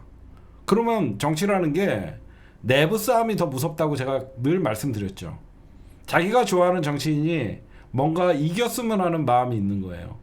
근데 지금 이재명 대통령을 중심으로 놓고 볼 때 둘 다 이재명 대통령을 위해서 정말 박수를 받을 정도의 어떤 최선을 다하신 분들이고 이재명 대통령 잘 만드는데 1대1 공신들이면 이런 내부 조정을 통해서 얼마든지 할 수 있었는데 어떤 이 전당대회가 열리기도 전에 이런 과열 현상이 나오는 것은 조금 개인적으로는 아쉽다. 여러분들도 그런 생각했죠. 저는 둘 다 좋아해요. 둘 다 잘 알고 둘 다 잘 아는데 그게 아쉬워요. 얼마든지 대통령이 왜 그러면 이재명 대통령께서 여러분 잘 봐요. 제가 왜 이게 아쉽다고 하냐면 갈라치기 하기 되게 좋은 거예요. 이재명이 박찬대를 점지했다. 그냥 누가 하나 낭설을 퍼뜨려요. 의원들이 이재명 대통령의 의중을 따라서 박찬대를 민다. 그러면 정청래를 지지했던 사람들은 이재명 대통령에게 굉장히 아쉬운 거예요. 그렇죠? 그렇잖아. 그리고 대통령이 정청래를 밀었다. 그러니까 의원들 사이에서 벌써 누가 누구를 민다 이런 말들이 횡행해지는 거예요. 그럼 민주당은 지금 단일 대오로 내란을 이제 종식한 게 아니라 내란 척결의 시작인데 민주당이 이번 전당대회를 통해서 더 단단한 민주당, 강한 민주당이 돼야 되는데 이 전당대회를 통해서 의원들 사이에서도 지지자들 눈치를 보면서 또 대통령의 의중이니 이런 식으로 허위사실을 유포를 하고 여기저기서 갈라치기 하는 새끼들이 이재명 대통령이 박찬대를 픽했다. 이런 얘기들이 나온단 말이에요. 그렇죠. 얼마든지 갈라치기 하기가 나오죠. 이재명 의중이 박찬대다 이렇게 하면 정청래 지지자들이 어떻게 생각해요? 서운하단 말이야. 이 원형들이 돈 탐사충들, 돈 탐사 신도들, 거기에다가 돈 탐사 신도들 플러스 열린 사가충들, 이때다 싶어갖고 갈라치기 지금 들어오는 거죠. 봐봐요. 지금 정청래가 돼야 된다. 우리 방송에서도 박찬대가 돼야 된다. 이런 사람들이 갈린단 말이야.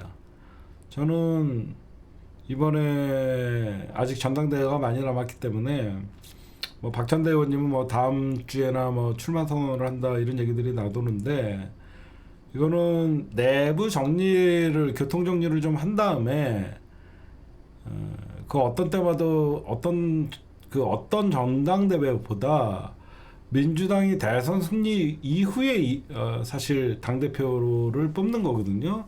축제가 돼야 되는 거예요.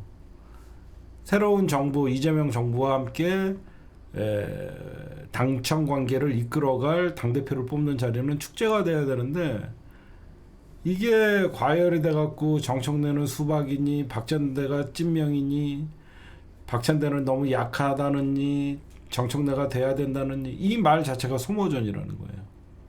제 말은. 그렇죠? 둘 다 소모전이거든. 정청래를 응원하는 사람도 박찬대는 다음에 해야 된다 이런 얘기를 하고, 박찬대를 응원하는 사람들도 정청래는 수박이다 이런 얘기를 하고, 결국은 과열되면 네거티브가 되는 것이고 서로에게 비수를 꽂을 수밖에 없거든요. 저는 그래서 그런 게 좀 아쉽다는 거예요. 이거 과열될 걸 몰랐나? 당연히 알지. 이거는 당연히 과열될 걸 알 수밖에 없는 거예요. 그래서 아직 전당대회가 많이 남았기 때문에 이거는 더 이상 민주당 안에 내부 갈라치기에 이용당하지 않기 위해서라도 두 분이 좀 갈등을 풀 수 있는 방법을 좀 만들었으면 좋겠습니다.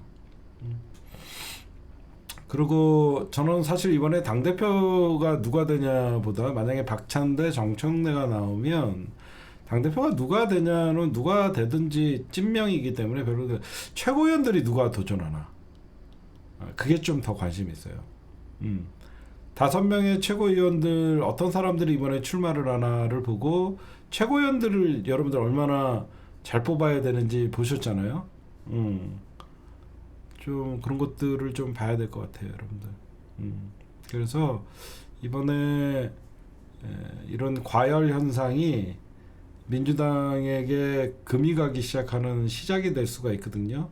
그래서 저는 좀 두 분이 교통 정리를 했으면 좋겠다. 그리고 여러분들 몇몇 유튜브들이 떠든다 그래갖고 그거 별로 신경 쓰지 마세요. 여러분들이 여러분들이 그 중심 딱 잡고 보면 되는 거예요. 여러분들이나 나나 중심 딱 잡으면 돼요. 양문석이 같은 애들은 민주당 최고위원 되면 큰일 납니다. 저 사람은 지금 이미 유죄 판결이 나와갖고 지금 확정되면 그냥 배지 날아가는 사람이에요.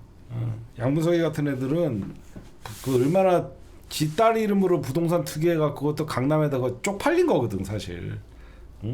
우리끼리니까 얘기 안 하고 그러는데, 양문석이 그러니까 시원한 얘기하고 여기저기서 빌붙고 그런 건 알겠는데, 양문석이 같은 애들은 민주당에서 큰일 납니다. 그거는 쉴드가 안 되는 거야. 쉴드가. 그건 쉴드가 안 되는 거야. 양문석이 문제는. 그 양문석이 문제는 쉴드가 불가한 일이야. 불법 대출에, 자녀 이름으로 불법 대출에 강남 입성하려고, 그거는 쉴드가 안 돼. 아니 지 딸 이름으로 새마을금고에 불법으로 대출해, 그건 쉴드가 안 돼. 그거는 오히려 초선 의원들이건 뭐건 잘 싸우는 의원들이랑 확실한 의원들이 좀 나왔으면 좋겠어요. 안 뽑으면 되지. 그 다음에 저거 좀 얘기할게요. 제가 며칠 전부터 떠들고 제가 민주당에게 계속 얘기했어요. 언제까지 저렇게 민주당 김민석 총리 하나 뽑는데 벌써부터 저렇게 도덕성 검증을 하는데 언제까지 저렇게 당할 거냐. 빨리 인사청문회법 개정해라. 진작 떠들었죠, 여러분들. 그쵸? 이제 민주당 이제 인사청문회법 개정한다고 나오잖아요. 그쵸? 제가 하라 그랬잖아요. 인사청문회법 빨리 개정 안 하면 무능력한 새끼들만 지금 이재명 정부에 도덕적으로 깨끗한 사람밖에 못 들어온다. 응? 지금 그랬더니 이제 민주당이 뒤늦게, 자, 김민석 의원님이나 이쪽에다가도 지금 민주당 앞으로 장관 뽑아야 되고 국무위원들 다 뽑아야 되는데 언제까지 그 인사청문회 갖고 지금 이렇게 씨름할 거냐. 빨리 이거 인사청문회법 개정해 갖고 도덕성 검증은 따로 하고 실체적으로 이 사람들이 능력과 자질이 있나 그거를 해야 된다라고 얘기를 했잖아요. 오늘 진성준 의원님뿐만 아니라 도덕성 검증은 비공개로 하고 인사청문회법 개정을 이거 빠르게 해야 돼요. 빠르게 하면 됩니다, 이거. 그쵸? 빠르게 해야 됩니다. 그러니까 쟤네들이 무조건 후보자들 흠집 내갖고 반사이익 취하려는 이 인사청문회법 빨리 바꿔야 됩니다. 예전부터 했잖아, 내가. 이제 와서 이제 제가 이거 안 바꾸면 정권 초기부터 힘 빠진다. 응? 계속 말씀드렸더니 이제 움직였어요. 왜 그러냐면 김민석 의원 청문회에 전부인까지 부른다는 거 이건 패륜 집단 새끼들이 하는 짓이에요. 안 그래요? 무슨 사람과 전쟁도 아니고 김민석 청문회에 전부인을 부르고 노부모들을 까고 이런 패륜 정당 내란 정당한테 무슨 우리가 검증을 받습니까? 제가 왜 계속 인사청문회법 여러분들 제가 개정하라는 줄 아세요? 내란 정당과 대한민국의 악의축 반민주정당에게 무슨 민주당 의원들이 검증을 받아요? 국힘당 새끼들이 검증을 할 자격들이 있는 놈들입니까? 어디다 대고 인사검증을 한다 그래요? 주진우 같은 새끼들이. 검사하면서 70억 벌고 지 아들 05년생이 7억 6천만 원 갖고 있는 이런 새끼들이 어디서 누구와 누구를 검증한다고 합니까? 그래서 제가 빨리 인사청문회법 바꾸라는 겁니다. 인간 가치도 아는 것들에게 검증받는 자체가 가장 모멸감을 느끼는 거거든요. 제가 얼마 전에 얘기했잖아요. 돈탐사 강진구 일당들이 오광수 민정수석 검증한다 그랬을 때, 야 강진구 네가 무슨 누굴 검증할 자격이나 되냐? 네 명품 1억 원 받은 거나 네가 해명이나 해. 누가 누구를 검증합니까? 저는 그딴 대한민국의 악의 축집단 내란 정당 패륜 정당에게 이런 정의롭고 일 잘하는 대한민국을 위해서 인재들이 검증을 받고 망신살 당하는 게 진짜 보기 싫어요. 왜 또 제2의 조국 만들 거야? 없애야죠, 이런 거는. 지금 이재명 대통령께서 절대 물러나지 않겠다 의지를 보여줬어요. 김민석 총리 임명하겠다 이런 얘기를 했습니다. 내각 인사를 하려면 국무총리가 필요하다. 반드시 정면 돌파하겠다. 다음 달 여러분들 7월 달에 장관들 임명을 하겠대요. 그러니까 김민석 인사청문회가 24일, 25일로 잡혀 있잖아요. 24일, 25일 날 인사청문회가 끝나면 이제 김민석 국무총리가 대한민국 이재명 정부의 초대 국무총리가 되는 거 아닙니까? 그러면 24, 25면 여기저기서 이제 추천들 그 장관 이미 리스트가 있을 거 아닙니까? 그 리스트에 따라서 대통령에게 추천을 하고 그 안에 민주당은 인사청문회법 개정안을 통과시킨 다음에 왜 인사청문회법 개정안이 중요하냐면 지금의 인사청문회로 하면 일 잘하고 능력 있는 사람 아무도 지원 안 해요. 만약에 제가 우리나라의 어떤 그 미래 성장 반도체 전문가야, 만약에. 그래갖고 산자부 장관의 후보야. 저 사람이 누가 봐도 대한민국 최고의 전문가야. 만약에 우리 누구죠? 뭐 빌 게이츠 같은 애가 만약에 우리나라에 있어. 쟤는 누가 봐도 천재야. 제가 과기부 장관이 되면 우리나라는 획기적으로 세계에서 과학기술은 선두가 될 수 있어. 근데 빌 게이츠 데려다가 도덕 검증해봐. 그게 말이 되냐고. 안 그래요? 빌 게이츠 데려다가 너 10살 때 너 집 나와갖고 너 방황하다가 그때 대마초 했지. 에? 너 20살 때 너 대출 받아갖고 너 뭐 했어? 이런 짓거리라면 누가요? 능력 있고 일 잘하는 사람들이요. 지금의 인사청문회 기준으로는요. 아무도 안 나옵니다. 그럼 어때요? 무능한 교수들이나 진짜 그 존재감 없는 사람들, 이런 사람들이 장관이 되는 거예요. 이재명 정부는 실용주의잖아요. 일 잘하는 정부, 실용주의, 민생을 먼저 챙기는 정부. 빨리 인사청문 개정안 빨리 해야 돼요. 이거 빨리, 이게 가장 급해. 내가 보면 이게 가장 급하고, 그래야지 빨리 총리가 장관 임명하고, 그런 장관들이 여기저기서 부담 없이, 왜 그러면 장관이 5년 하는 거 아니잖아. 또 한 2년 하고 또 내 개각하고 할 때마다 어떻게 할 거냐고. 얼마나 머리가 아파. 안 그래요? 2년 하고 또는 1년 하고 장관 바꾸고 개각하고 그럴 때마다 이 난리를 펼칠 거냐고. 응? 제가 볼 때는 그래요. 빨리 인사청문법 개정해 갖고 일 잘하는 사람, 그런 사람들이 빨리 들어올 수 있게끔 부담 없이 여기저기서 인재들이 모이는 그런 민주당과 이재명 정부가 됐으면 좋겠다. 이런 말씀 좀 드립니다. 예. 네, 한동훈 이제 국힘당이 여러분들 이제 새 원내대표 친윤계가 됐죠. 그러고 나서 이제 내란 정당, 반성 없는 정당, 뭐 도로 친윤당 뭐 이러고 있습니다. 자기네들은 친윤당이라고 얘기하지 않고 구주류라는 얘기를 씁니다. 근데 여기저기서 이제 전당대회가 열리면 한동훈이가 당선되는 거는 이상이 없다, 이런 얘기들이 나와요. 세 줄 이상 쓰지 말라고 18,688번을 얘기해도 여러분들 무슨 말씀인지 아시겠죠? 누가 봐도 지금 전당대회가 열리면 국힘당의 어떤 당 현재 기준에 어떤 당원 투표를 하면 한동훈이 될 가능성이 많아요. 근데 왜 지금 한동훈이나 한동훈 주변에서 한동훈이가 나오지 못하게 할까? 왜 그럴까? 여러분들의 생각은 어때요? 한동훈이가 전당대회 불출마를 생각하는 이유가 뭘 거라고 생각해요? 지선 이후에 마약, 지방선거, 다 여러 가지 이유가 있겠죠. 한동훈이가 지금 나오면 당대표 될 확률이 많은데, 한동훈이가 최종 목표는 뭐죠? 대통령이에요. 한동훈은 대통령이 되고, 한동훈이가 지금 가장 부족한 건 뭐죠? 배지가 자기네 편이 없잖아요. 그렇죠? 한동훈이 주변에 전부 TK 사단이 배지들의 힘에 의해서 한동훈이가 늘 밀려나잖아. 그럼 어떻게 해야 돼? 배지를 친한 개가 차지해야 돼.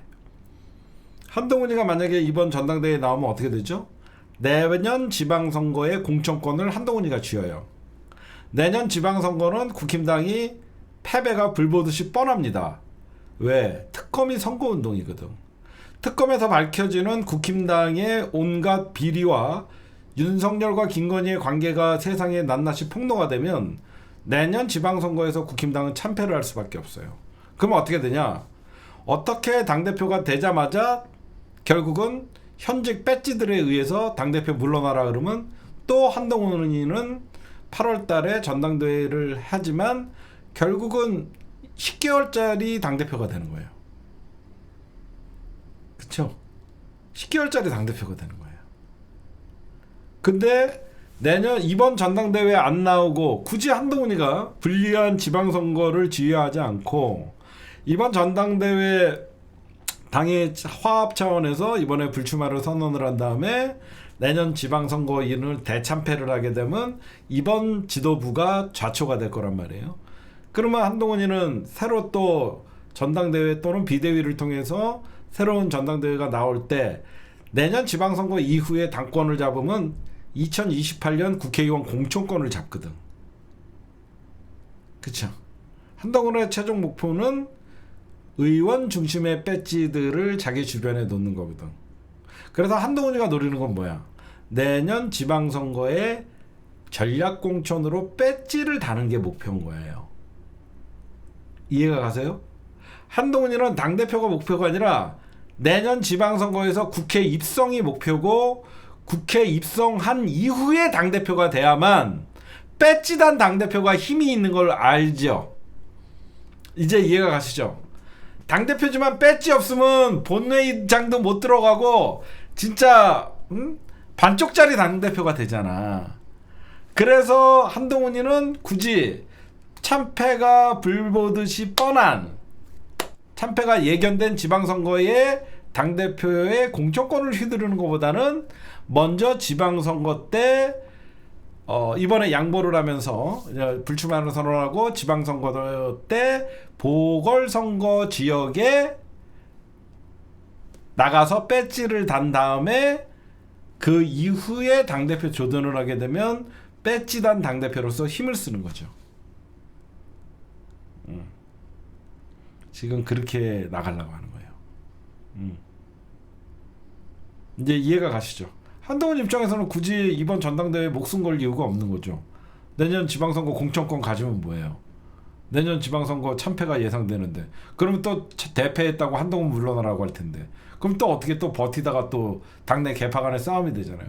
그럴 바에는 내년 지방선거가 끝나고 현 지도부가 물러나면 물러나거나, 분명히 저쪽은 그러잖아요. 원래 선거 참패하면 지도부는 다 물러나거든요.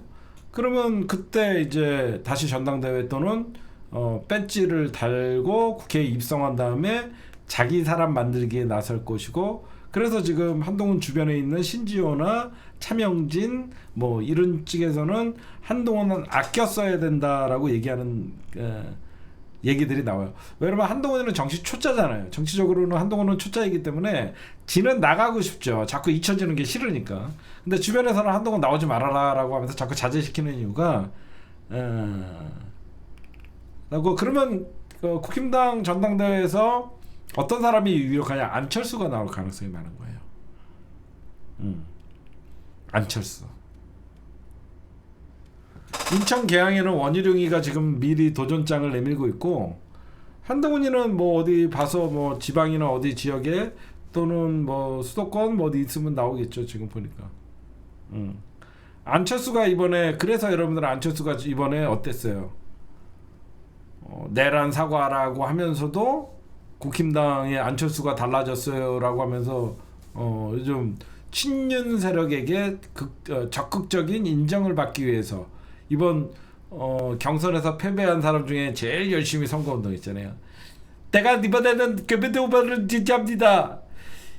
이번에는 정권 교체를 위해서는 이재명이 돼야 되지 않겠습니까? 뭐? 이재명이 아차 이재명이 아니디. 예.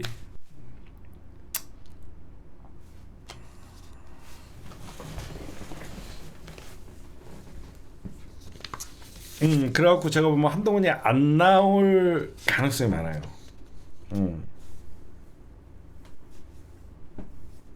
왜냐면 한동훈은 나오면 이길 가능성은 제일 많은데, 왜 그러면 지금 나오게 되면 친윤이랑 전면전을 해야 돼. 그럼 또다시 배신자 프레임이 올라오게 되고, 근데 내년 지방선거까지 친윤 세력들이 말아먹는다 그러면 친윤은 패족이 되잖아. 여러분들이 봐도 그렇죠. 그래서 저는 안 나올 거라고 생각해요. 개인적으로는. 또 모르죠. 엉뚱한 새끼들이니까. 제가 지금 안 나가는 타이밍이 맞습니까? 제가 안 나간다고 저들이 저를 또 뽑아줄까요? 저는 지금 나가야 된다고 봅니다. 그러면 나오겠지. 하여튼 제가 보면 나베는 내년 서울시장을 노리고 있거든요. 나베는 내년 서울시장을 노리고, 아마 나베는 눈치가 빠르거든. 특검이 오면 쓰나미 같이 몰려오기 때문에 나베는 안 나올 가능성이 많아요. 모르죠. 하여튼 그 다음에 마지막으로 국제문제, 이스라엘과 이란 얘기 좀 할게요. 저는 이스라엘이 이란의 그 핵시설을 공격했다라는 걸 보면서 좀 경악을 했어요. 핵시설을 때린다는 것은 방사능이 유출되면 수많은 피해자가 나오는데, 야, 이스라엘이 참 잔인하구나 이런 생각을 좀 했어요.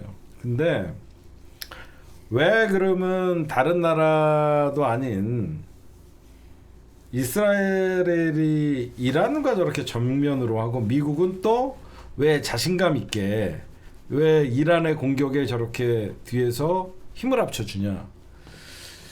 왜 그러냐면요, 이란은 시아파의 보스라 그래서 그래요. 시아파. 여러분들 알다시피 이슬람 모두가 이슬람을 믿지만 다 알라를 믿죠. 근데 이란이 어떻게 보면 시아파의 우두머리거든요. 근데 이슬람을 갖고 있는 종교 중에서 시아파를 믿는 이슬람은 10%밖에 안 돼요. 순위파가 90%야. 그래서 순위파의 어떻게 보면 맏형은 사우디아라비아야. 이스라엘은 유태인이지. 이스라엘이 순위파 시아, 이스라엘은 예수를 믿는데 무슨 알라를 믿어? 그거는 좀 재밌는 질문이고. 이해가 가세요? 이란은 시아파의 맏형인데 전체 이슬람의 10%밖에 안 돼. 이슬람이. 미국이 이라크의 후세인을 축출을 했죠. 예전에 미국이. 왜 쉽게 축출했는지 아세요? 이라크의 국민들 90%가 순위파야. 근데 사담 후세인은 시아파야. 국민 90%는 시아파인데 그 당시 이라크 정부는 시아파가 권력을 잡고 있었던 거야. 그래서 이스라크의 후세인을 처리를 해도 국민적 반향이 그렇게 많지가 않았어. 이제 좀 이해가 가세요? 응? 그래서 다시 그 이라크 국민들은 자기네들이 믿는 순위파가 권력을 잡는 걸 원했거든. 지금도 똑같아요. 이 중동에, 근데 여러분들 알다시피 시아파가 10%밖에 안 되지만 잘 싸우는 나라들은 또 시아파야. 파키스탄도 핵이 있죠. 그렇죠? 파키스탄에도 시아파가 있고, 그 다음에 여러분들 알던 뭐 헤즈볼라 이런 그 잘 싸우는 뭐 그런 사람들도 있고, 하여튼 좀 저는 미국이 진짜 이거는 좀 너무한 것 같아. 이거는 사실 이스라엘이 2000년 동안 이 사건이 사실 팔레스타인과 이스라엘의 전쟁 아닙니까? 영토 분쟁, 종교 갈등 영토 분쟁 아니에요. 2000년 동안 가자 지구에서 살던 팔레스타인들을 내쫓고 거기 이스라엘이 그 땅을 차지한 거예요. 그 미국의 힘으로. 응? 나는 이게 참, 거기에 이제는 핵시설까지 파괴하는 걸 보면서 이란은 열받으니까 이스라엘의 병원을 폭격을 하고, 여러분들 알다시피 시아파는 예멘, 시리아, 레바논, 동아프리카, 인도의 북부지방 뭐 이런 데예요. 파키스탄의 일종 신자, 그리고 순위파는 사우디아라비아를 중심으로 한 순위파는 국가 연대 대결 구도가 형성됐던 거예요. 여러분들 순위파 무장 세력들이 결집해서 세운 나라가 IS예요. IS는 우리가 볼 땐 테러 단체지만 이런 시아파에 대항해서 무장 세력들이 결집해서 세운 나라가 IS예요. 이 순위파 IS 이슬람 국가라는 뜻인데 이 나라를 지원했던 나라가 누구예요? 미국이에요. 미국이 사실 IS를 키워준 거예요.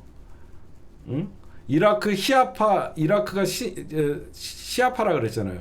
이라크 정부나 이런 이란, 이라크 이런 정부들의 반정부군을 만들라고 순위파의 무장 세력들을 만들어 놓았던 게 IS예요.